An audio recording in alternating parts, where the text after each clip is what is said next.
Buenas noches a todos los que nos ven en este podcast Ambiente Jurídico desde La Vega, Radio Real, para todas aquellas personas que nos sigan a través de la radio y también a través de Facebook y también retransmitido a través de YouTube.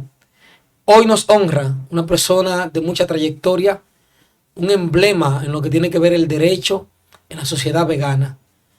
Y para nosotros, este manjar que tenemos hoy, acompañado también de mis compañeros, le quiero exhortar que no se pierdan ni un segundo de esta entrevista de oro que tenemos con don Hugo Álvarez Pérez. Buenas noches a los demás, ¿cómo están? Buenas noches. Buenas noches, compañero. Buenas noches, señor Hugo Álvarez. Muy buenas noches, distinguido Adriel, la dama, el colega y todos los radioescuchas que están con nosotros hoy.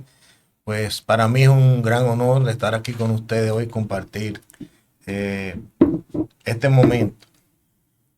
Este programa se ha caracterizado, don Hugo y Flor Ángel, que hoy se integra como parte del staff de los entrevistadores de Ambiente Jurídico. Este espacio ha venido dando como palo de, ¿cómo se llama? Un triple. Primero dimos rolling, después doble, después un triple, pero ya hoy no, ya. No. Bueno, nosotros lo hemos sacado varias veces porque aquí también estuvo Loli, también estuvo César, estuvo Arely Ricoeur. Claro. Pero lo que pasa es que cuando se saca, como que hay unos números, depende si es por el Center, si es por el LEFI, hay 430, hay otra cosa. 411, es el manejo. Hablando de la magistrada Arely Ricoeur por los 400. Eso no, ese por encima de los 400 también. Le dio duro. Sí, de hecho, ella va a volver. Ella va a volver. Me dijo, antes de yo irme para la Suprema, o yo le dije más bien, antes de usted irse para la Suprema, si así Dios lo permite, usted le elige, usted tiene que volver. Ella me dijo, en enero estaré allá. Pero hoy, Hugo, una persona que la conocen en diferentes aspectos en la ciudad de La Vega y a nivel internacional, es la persona aquella que es muy famosa porque fue quien casó a la estrella del pop, a Michael Jackson, en el año 1994, pero hay muchas historias que las personas no conocen.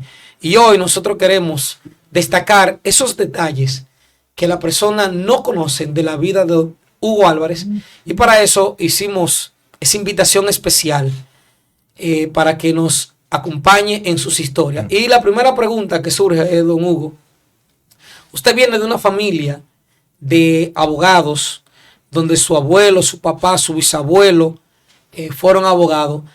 Esa parte, ese linaje, primero los Álvarez, ¿vienen de dónde? Y luego, ¿cómo se dio la parte del derecho en su niñez, etcétera? Bien, fíjate, mi bisabuelo estuvo averiguando y nuestro primer ascendiente fue un capitán del ejército español que vino a la República Dominicana y se estableció en Guazumal, Tamboril. Se casó con una dominicana y procreó una familia extensa de los Álvarez, que gran mayoría de ellos son juristas. Una parte en Santiago, la gente de Federico Carlos Álvarez, y otra parte pues vino aquí a La Vega, y ahí comenzó la tradición, como diríamos, porque mi bisabuelo se llamaba Juan Antonio Álvarez Guzmán, fue de los primeros componentes de la Corte de Apelación de La Vega. ¿Estamos hablando de qué año más o menos? 1920. Wow. 1920. Antes de Trujillo. Estamos hablando antes de Trujillo. Lo azul y los bolos, ¿cómo era que sí, cuando Horacio Vázquez. Cuando Horacio Vázquez. Eso es otra etapa, porque él está hablando 1920. Sí, No, esa es la etapa en donde Estados Unidos está a medio de, de su primer porque se hizo una ley especial para eso. Luego que fue modificada por la ley de organización judicial creo que en el 28. Pero fue en 1920 que se creó la Corte de Apelación de La Vega, por una ley especial que aquí tengo hasta el número y todo. Y después de su bisabuelo, que continuó el linaje del derecho. Bueno, entonces después de mi bisabuelo se llamaba Juan Antonio Álvarez Guzmán. Inclusive en esa época me cuenta mi papá que todavía había la guerra de los bolos, los rabuces, esas cosas. Había muchas guerras intestinas. Y ellos se criaron ahí en la intersección de la Sánchez con Juan Rodríguez. Ahí estaba la casa solariega, que en esa época no había ni energía eléctrica. Me decía mi abuela que traían el hielo de Samaná por tren. O sea, sí. Esto era un hielo eterno. No había el transporte hacia Santo Domingo, era por caballo o por tren vía Sánchez, y en Sánchez se cogía un barco hasta Santo Domingo. ¿Ese es su abuelo? Sí, mi abuelo. Entonces, su Mi padre. abuelo estudió en la Universidad de Santo Domingo, que todavía no era UAS, y mi papá también. Y mi abuelo se iba en barco, como te dije, primero en tren hasta Sánchez, y cogían un vapor que iba hasta Santo Domingo. Luego ya en la época de mi papá había vuelos internos, porque hemos involucionado, no evolucionado. Había vuelos internos a La Vega, yo no sé si ustedes lo sabían. Aterrizaban en la sabana de Pontón, aviones C-47, sí, bimotor. Papá llegó ahí varias veces desde La Vega a Santo Domingo en avión. ¿A cuál materia?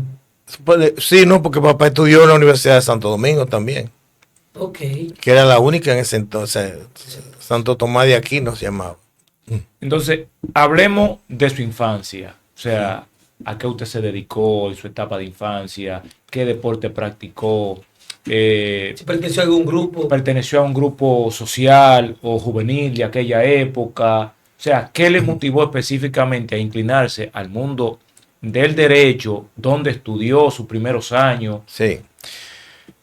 Fíjate, mis primeros años yo lo estudié en el Instituto Trujillo Hall de Mirrina. Sí, eso es aquí en La Vega, que estaba cerca de la ferretería, donde estaba la ferretería del Progreso.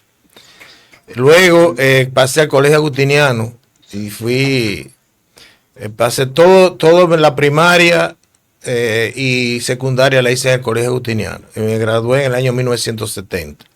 También fui en el movimiento Scout, en el grupo 10 San Agustín, fui Lobato, fui Scout y sí. En esa época, ¿quiénes estaban ahí? César Arturo Abreu. César Arturo Abreu era, sí. Ale Concepción, me imagino yo. También. El ingeniero. Sí, estaba Félix Jiménez, había muchas personas ahí. Don Ulises también Rodríguez, no sé si lo llegaste a conocer, que era un destacado vegano, murió hace muchos años, era también del movimiento Scout. Okay. Sí. ¿Participó en Puerto Rico, usted dijo? Sí, fui 2 veces a Puerto Rico. A Oaxaca, el campamento que se hace allá. Correcto, y participé en un jamboree que se hizo aquí en La Vega, en las orillas del río Camus, que fue muy concurrido.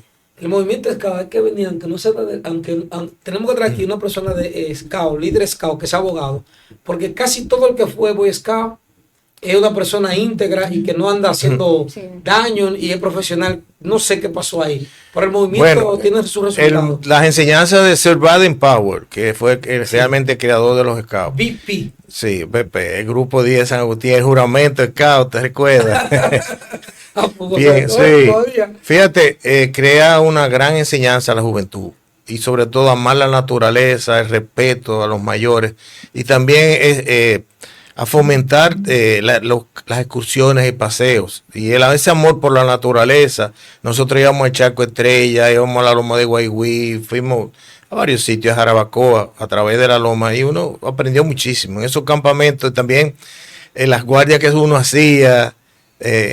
Bueno, tú que fuiste cabo, sabes lo que uno, las fogatas, lo que disfrutaba uno de esas fogatas. Las competencias de los nudos. Sí, exacto. La competencia de los nudos. Sí. Pertenecer entonces también a lo que viene siendo. Una patrulla también. A la patrulla, porque eso era lo que te identificaba. Claro. Tú saber que formaba parte de una patrulla. Yo era de patrulla Águila.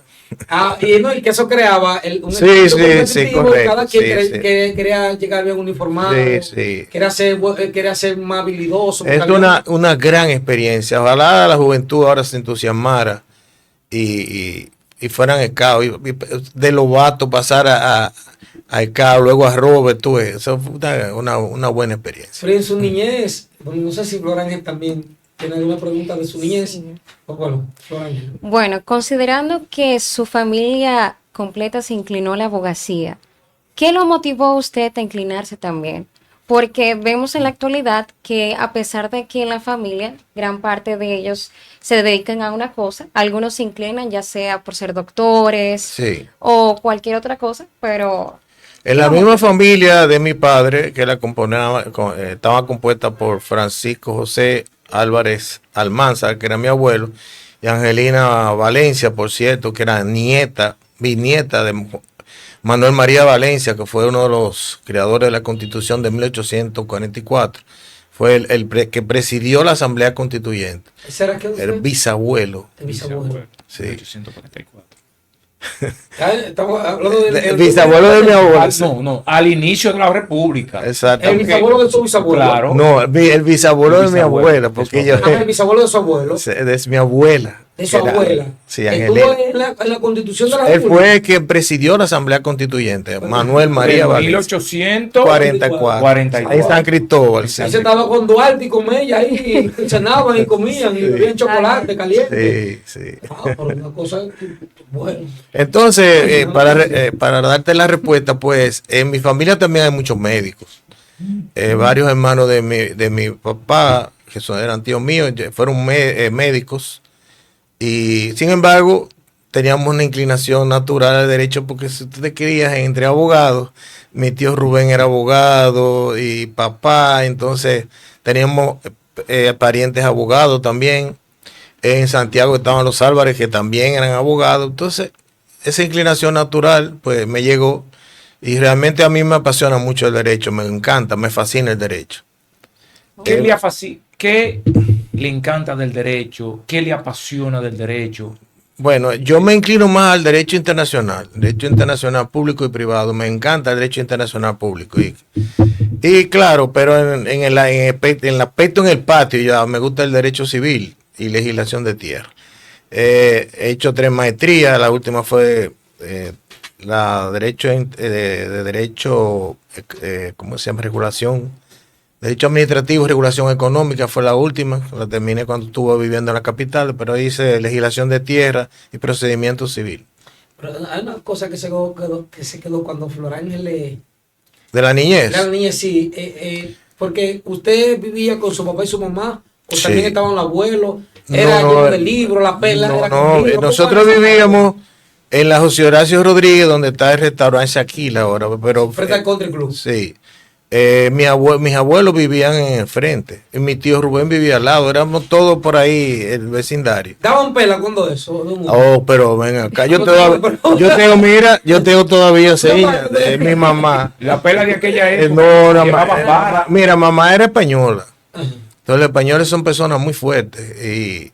O sea, mi mamá, aunque vino muy pequeña aquí, entraron por Barahona cuando la guerra civil y eso, española, pero mamá era de un temperamento fuerte, muy, muy estricto. Papá era una persona muy pasiva. No sé si ustedes llegaron a conocer.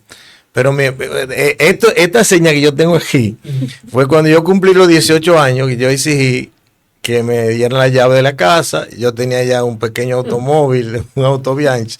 Y papá me entregó la llave, pero me condicionó mamá a que tenía que estar a las 12 de la noche en punto.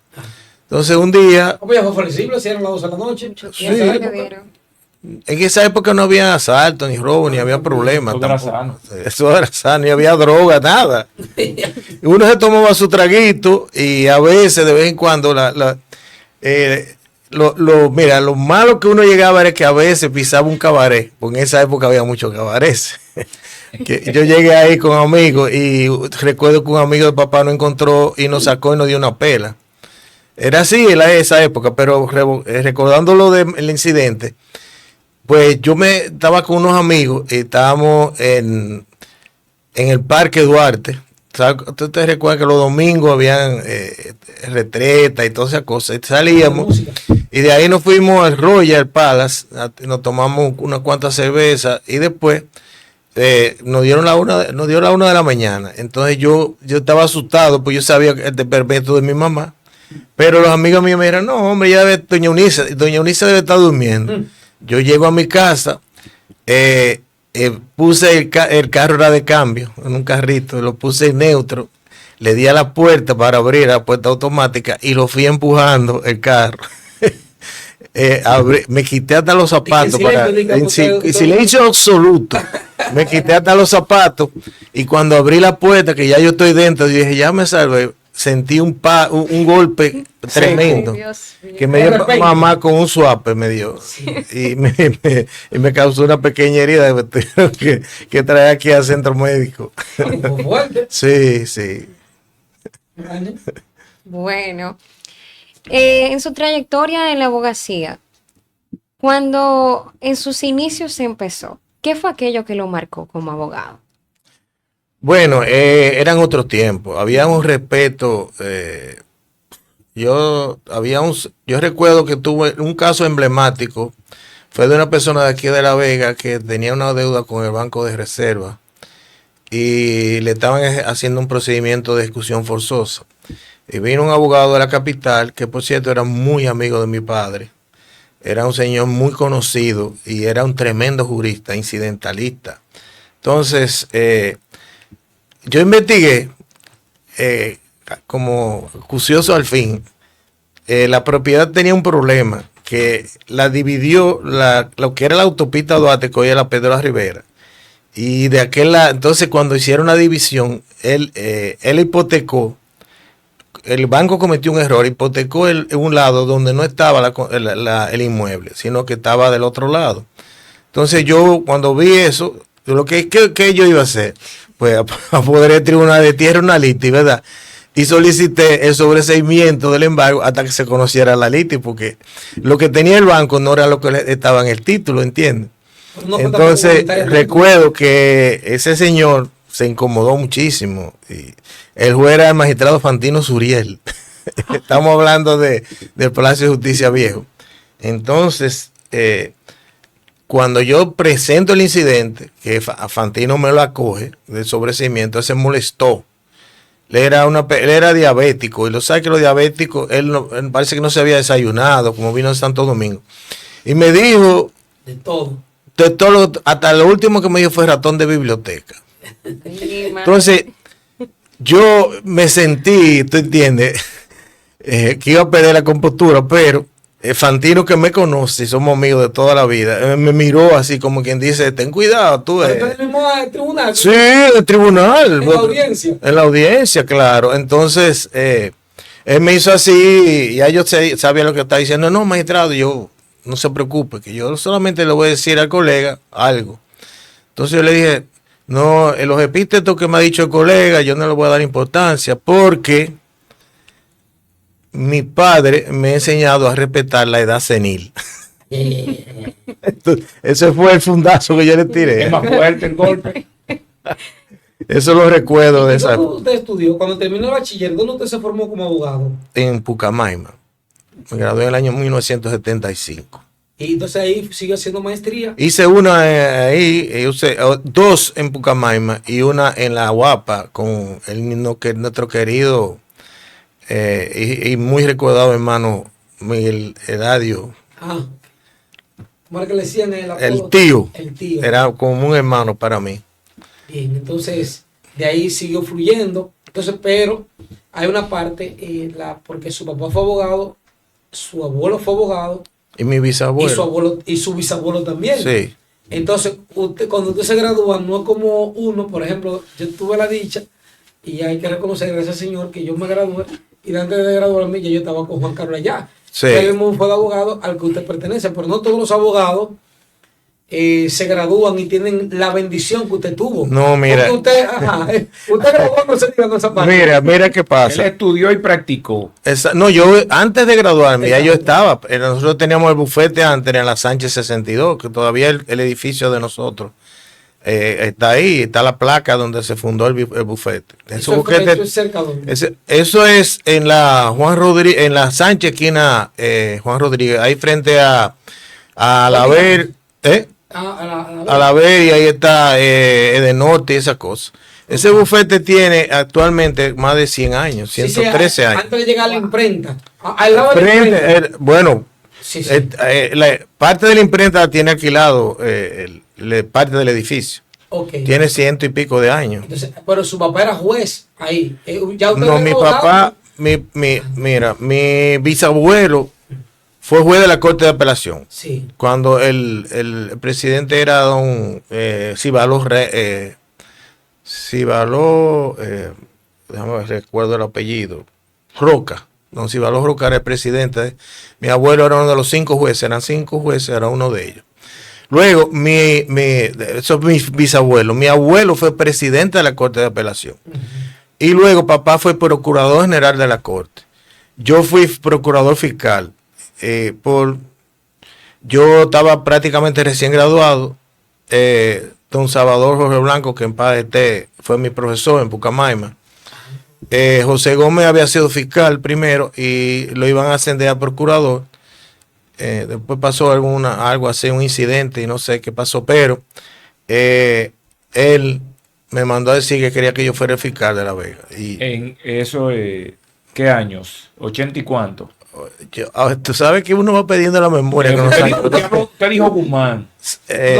Salvador Jorge Blanco. Como Jorge del 78, 82, ¿no? 70. Son 82 por ahí. Ok. Usted fue procurador de aquí, fiscal. Sí, de La procurador Vega. fiscal de La Vega fui. Entonces, en el bufete allá de sus familiares, ¿cuántos abogados habían cuando usted estaba ahí, frente a La Vega? Ahí estaba mi papá, estaba tío Rubén, después llegó Rubencito, el primo mío, estaba también Nieve Luisa Soto, la magistrada, estuvo con nosotros, estaba Lucrecia, que también que es juez actualmente, y también estaba un muchacho que se llama Andrés, que murió, que era de Santiago, pero estaba aquí. Es decir, que usted antes de graduarse ya usted estaba haciendo No, papeles, ya usted estaba sí, haciendo mandados. porque mi papá me llevaba y yo comenzaba a hacer mandado. En ese entonces, registro de título estaba frente al parque y renta interna también. Entonces yo iba y pagaba los impuestos, subía al registro de título, iba al tribunal que estaba ahí, donde está ahora frente a la iglesia. Exactamente, ahí estaba el tribunal. Florancio. ¿Qué fue aquello que aprendió de su padre mientras trabajaba con él? Que aún no olvida en la Bueno, actualidad. yo te voy a decir algo. Uno nunca debe hablar de su padre, pero yo lo admiraba mucho, porque papá para mí era un hombre excepcional. Un hombre que nos enseñó, lo primero que decía era que al cliente no se le mentía, que no se podía abusar del cliente, que tú tenías que considerarlo. Muchas veces decía que cuando era una persona que no podía pagar había que hacerle las cosas de modo gratuito, porque también esta profesión es para eso. Y sobre todo la honestidad. Él nos decía que el abogado tiene por encima de todo ser honesto y decirle al cliente, que hoy precisamente con Adriel hablábamos el día pasado eso, y con Juan Carlos, que tú tienes que hablarle la verdad al cliente. Pues si un cliente te lleva un caso y tú sabes que no hay ninguna posibilidad, por ejemplo, en materia de embargo, ¿qué tú le dices? Mira, yo te puedo incidentar el caso. O sea, la agonía puede ser un poquito larga para conseguir que tú puedas negociar con el banco, pero la muerte es segura porque tú vas a perder el inmueble. Por más incidentes que tú le metas, aunque dure un par de años litigando, pero al final, tú sabes, pero tú puedes conseguir que haya un arreglo. Y así, yo tengo un caso ahora mismo de una señora que supuestamente tenía una tierra que compró su papá y fuimos a ver y no hay nada ahí, o sea, ella ni siquiera la ocupación tiene. Entonces, una señora pudiente de Santo Domingo, yo le dije, no gaste dinero en eso. ¿Qué tú puedes hacer en su caso? No. Ni un saneamiento puede hacer porque ella no tiene ni siquiera una ocupación ni nada. Entonces, hay que ser honesto y no tratar de sacarle dinero a la persona. Eso fue una de las enseñanzas de mi padre. Y sobre todo a respetar a los jueces también. Mi papá siempre me decía, al juez habla por sentencia y el abogado habla con los recursos. ¿A usted no le gustó la sentencia? Para eso existe un recurso. Pero nunca le falte el respeto a un juez. Cosa que yo veo ahora con mucha frecuencia y eso me disgusta mucho. Sí, lamentablemente, perdón que lo interrumpa. Sí, no, está bien. La sociedad ha encaminado a los nuevos abogados a eso. No, que el carácter. Lamentablemente hemos visto más abogados que han querido ser más que los jueces y se ha perdido ese respeto. Entonces, Sí. yo imagino que esas mismas enseñanzas que su padre le dejó es las mismas que usted le encomienda a la juventud. En este Claro, momento. y se lo digo a mis alumnos también, eso. Porque los abogados no somos enemigos, nosotros al contrario. Muchas veces, el cliente, por ejemplo, él y yo, Adrián y yo, aunque vamos a suponer que tenemos un bufete diferente, tenemos un caso en el que él es una parte y yo soy otra parte. Nosotros somos amigos. Entonces, si el cliente un día nos ve tomando una cerveza, piensa que uno se vendió y no es así. Yo tuve, con respecto a eso, cuando existía la compañía de Seguro San Rafael, que nosotros éramos abogados de Seguro San Rafael, tuve un caso de la Rosario, que un camión de la Rosario impactó un carro Austin ahí por el lado de Maimón. Y hubieron varios muertos. Entonces había muchos abogados de La Vega, estaba entre ellos Mario Mario, el papá del magistrado Mario Mario. Estaba Leo Vigildo Tejada, el papá de los Tejada. Y habían dos abogados más de Cotuí, amigos míos, y estaba yo en representación de Seguro San Rafael y defendiendo a la minera. Entonces, don Mario, que era muy amigo de nosotros, de papá, nos dijo, pero ven acá, porque está de Vigildo, está tú y estoy yo. Y nos vamos entre carros diferentes, vamos a ir turnándonos. Entonces nos íbamos a turnar, un día iba yo manejando en mi carro y lo llevaba a ellos, otro día Leo Vigilio.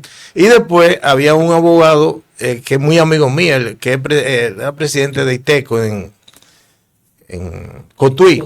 Y nos invitaba siempre a comer y a almorzar. Entonces el cliente, que era el chofer de él, un día nos vio ahí y fue hasta la capital, hasta Seguro San Rafael. Dijo, cámbienme ese abogado que está vendido. Ahí estaba junto con los otros, con la contraparte. Y me mandaron a buscar. Y yo le dije, no, nosotros somos amigos. Porque usted... y el encargado de la sección jurídica de Seguro San Rafael entendió, porque no somos enemigos. Acá tú tienes tu parecer y tu forma, y me respeto y yo te respeto, pero la decisión hay que aceptar, la verdad. Profesor Hugo, le quiero hacer una pregunta en otro orden, ya que la misma población, a través de la cultura, quiere saber, porque usted fue parte de lo que viene siendo Rey del Carnaval en una etapa. Entonces, sí, en el 2010. ¿Qué tanto ha evolucionado esa cultura popular en donde el pueblo dominicano, en una fecha puntual, se reúne a formar parte de lo que viene siendo el carnaval vegano, desde su etapa de infancia hasta la fecha 2025? Mira, en mi infancia yo nací en la calle, por la calle Padre Villini, y o sea, ahí fue que mis primeros años. Vivía cerca, por allá estaba Felipe Abreu, que era el padre del carnaval de La Vega, porque fue el primer caretero. Entonces, papá siempre me llevaba, papá era un amante del carnaval, y siempre me llevaba a ver cómo se confeccionaban, y me compraba una caretica, y me compraba una vejiga. No habían vejiga de goma en esa época, sino vejiga de verdad. De cuero, la tradicional. Sí, la tradicional, que por cierto, los muchachos han tergiversado mucho eso. Y yo se lo vivo diciendo y todo, pero imagínate. Tengo muchas anécdotas que nos pasaríamos la noche entera.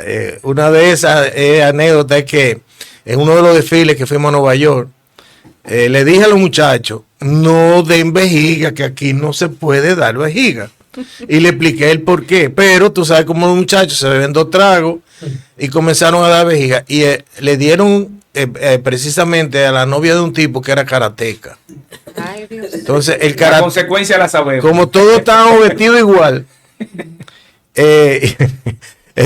Tú conoces al doctor Viloria.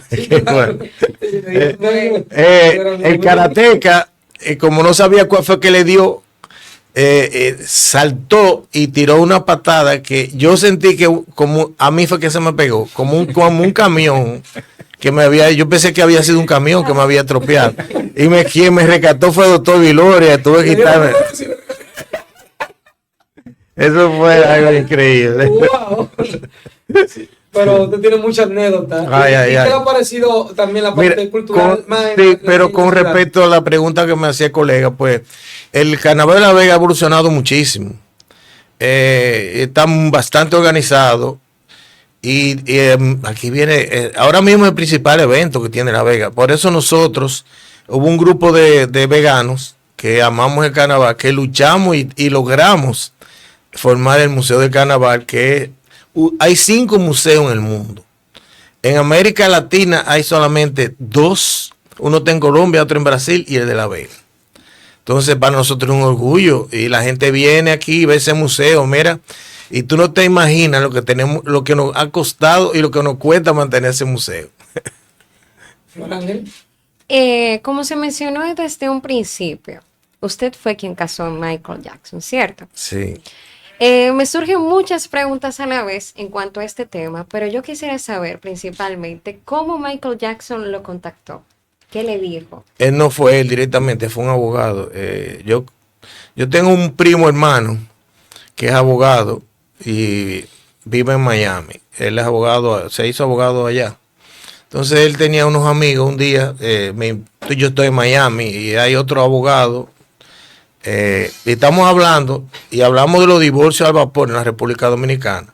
Entonces él me dijo, pero mira, yo tengo varios clientes que comenzamos a trabajar en eso.